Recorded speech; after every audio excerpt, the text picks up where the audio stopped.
So the first episode of Apple Hills, what I presume to be the first episode, at least the first episode that they've wanted to show to us of Apple Hills, is out on their YouTube. Now, I did just watch this, which we're going to get into my thoughts here in just a minute. But Apple Hills, for those who don't know, we made a video on it a couple of days ago. Apple Hills is I believe it's a British show. Actually, here it is right here. It's a Danish show. Apple Hills goes global with Cartoon Network on YouTube. Basically, they're going to be starting to upload this Danish animated series on Cartoon Network's YouTube channel. Supposed to be, I guess, it's worldwide Cartoon Network YouTube channel, but so far it's only available on their UK one for some reason. But for those who don't know what the show is, Apple Hills is strongly influenced by all the slapstick comedy series that we've grown up at Cartoon Network. So we are more than proud that Apple Hills will launch a Cartoon Network YouTube channel. I hope the kids around the world will enjoy Trafalgar and Pulver's crazy adventures as much as we had while animating them. Let's see. Here we go. Synopsis. Apple Hills is a small town. In fact, it's so small and insignificant, it's been removed from Google Maps. The only thing that stands out is a polluting concrete factory. But if you look closely, you will discover two small kids, Trafalgar and Pulver. They are experts at surviving boredom, since their solutions to everyday problems often take a wild and unpredictable turn for the worse. Now, first episode was pretty good. I don't know how much of this I can play, so I won't risk any of it now. The intro is pretty cool. The intro kind of reminds me of this was like an Adult Swim show. It does like kind of give off, especially like moments like this, definitely give off an Adult Swim vibe. But this guy is crazy. This guy is a cool character that I'm curious what they're going to do more with, considering what they do with him in this episode. So obviously we're going to get into a little bit of spoilers here. So hopefully everyone can go and check out this episode before we get into it. It's not long. Like you can see, it's less than 5 minutes. It's very short, but it's short and sweet. So basically the episode starts off where they're playing soccer and the ball gets stuck with this old guy, and the guy basically, the dog deflates the ball, as you can see here, ruins their fun for it. And what happens is they end up meeting up with their friends, and this is where the episode gets to the main plot. The main plot of the episode is their friends want to get this lady's autograph. Not just this lady, but they want to get everybody's autograph, obviously, who's famous, right? Well, they decide to kind of throw caution to the wind, and they say, well, I don't understand. Why do you want so-and-so's autograph? Because everybody wants their autograph. Everybody wants their autograph. Everybody knows who they are. You shouldn't want their autograph. They say you should want a person's autograph who's a nobody. You should want the autograph of somebody who's just a random guy on the street, because that means their autograph is even more rare than someone who's famous, because everyone has a famous person's autograph. Not everyone, but a lot of people want a famous person's autograph. So the plot of the episode is, while the friends split off, right? See, they split. As the friends split off to go get famous people's autographs, they split off to try to find people's autographs who aren't famous. So they find this guy in town, and at first, they're like, oh, we know you. You're just, this guy who's in our town. Let's get your autograph. And he's like, yeah, I'll give you my autograph, because look, I was just mentioned in the paper. And they're like, oh, well, if you're mentioned in the paper, then you're famous. So we don't want your autograph. And they leave. Then they go up to, I'm assuming, the town bully, Fonz here from Happy Days. They want to get his autograph. And of course, assuming his character, he's like, oh, yeah, of course, I would love to give you my autograph, right? And this is when he tells him, he says, yeah, we're trying to get autographs from a bunch of losers and nobodies in town. And obviously he's not happy about that comment.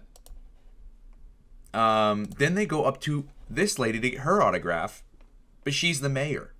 She's the mayor of the town. And like, man, we're just trying to get the autograph of someone who's not important, someone who's a nobody, someone who is not important. And she's like, oh well, if you're looking for that person, there's an old man who lives in the middle of town, who never is able to get anybody inside. Look, like, this is a guy who's like from the tax office. This is somebody who's like from the government, and they're all trying to get him to sign all these important documents. But look, he's got all these booby traps throughout. He has a gun that fires fish at people, tells them to scram.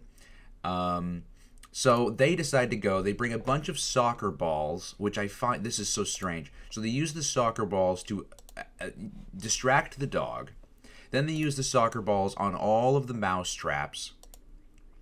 Then they start using the soccer balls on the regular traps, and it's all working. I don't know how it's all working, but it's a cartoon. And then he gets out the gun, the fish gun, and just starts shooting at them. And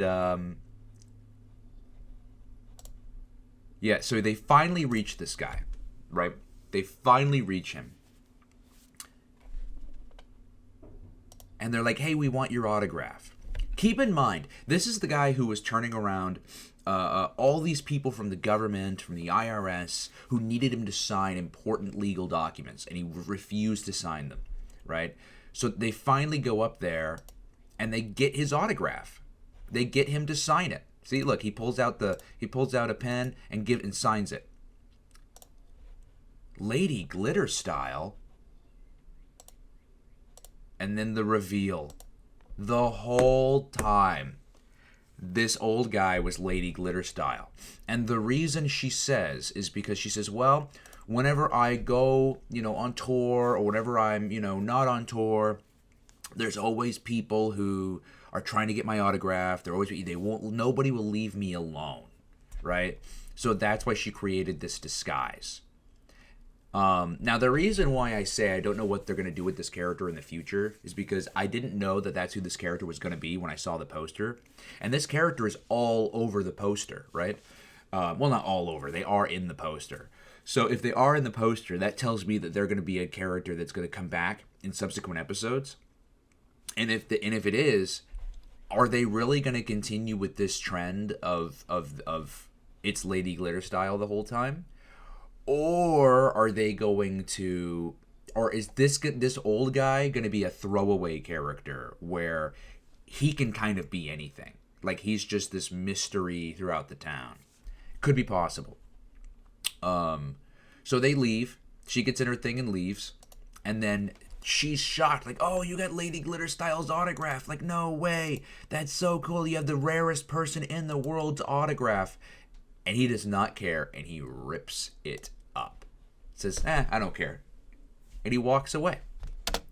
And that's the episode. And she literally goes, no! Darth Vader style from episode 3 of Star Wars.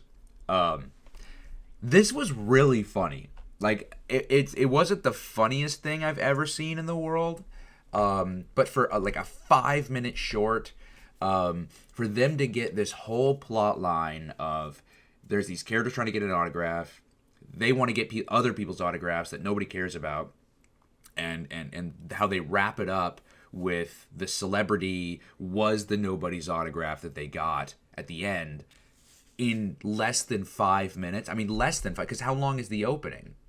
The opening is like 23 seconds, so like a little over 4 minutes. They managed to tell this story. This story is something, I could probably have imagined in like an episode of Hi Hi Puffy Amiyumi, or, something like that. But obviously those episodes would have been like 11, 12 minutes, or 15 minutes, or some have done this plot line in like 30 minutes. So the fact that they got it down and done in a little over 4 is very impressive. And the fact that it was still funny, it still had jokes, it still had a punchline. Again, wasn't the funniest thing I've ever seen in the world, but for being under 5 minutes, cut out the opening, a little over 4, very impressive. Very, very impressive. Has anyone seen Apple Hills yet? Leave your comments in the description box down below. Let me know what you guys think about Apple Hills. Do you guys love it? Do you guys not love it? Let me know. I'm kind of really enjoying this. This really does remind me of something that probably would have aired on Cartoon Network. Powerhouse, maybe pre-Powerhouse, you know? This definitely, I could see something have been, you know, one of Cartoon Network's shorts or shorties back in the day.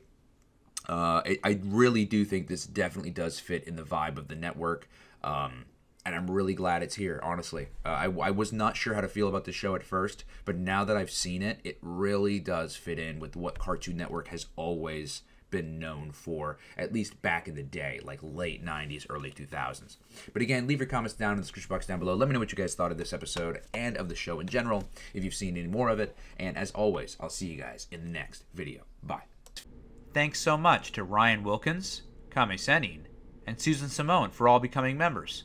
If you would also like to become a member, on my channel there exists multiple different tier levels, and you can pick out which one is best for you.